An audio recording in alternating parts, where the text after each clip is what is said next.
We're not seeing as many off-the-plan purchases these days as we did a few years ago, mainly because developers aren't building as many units or apartments, and that's the most common situation where you'd be buying a property off the plan.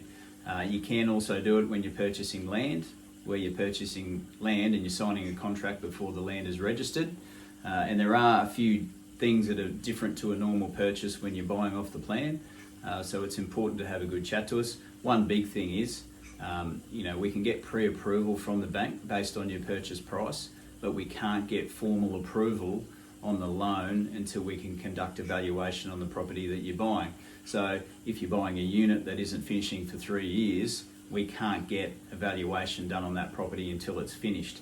So you're kind of in limbo for that 3-year period in between. So it's important to make sure that you're not making changes to your financial circumstances that will inhibit your ability to borrow money at the time. And even similarly for land, the lag time between signing a contract on land and having titles registered is generally a lot shorter than an off-the-plan unit or apartment. So you've got a shorter time frame, but the same rules apply.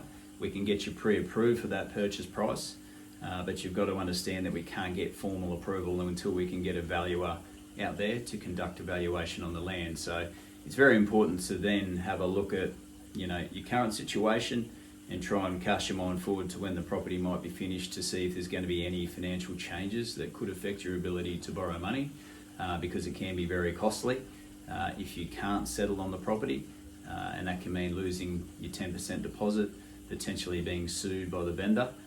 So it's a different beast, buying off the plan. It does come with risk, but it also comes with reward.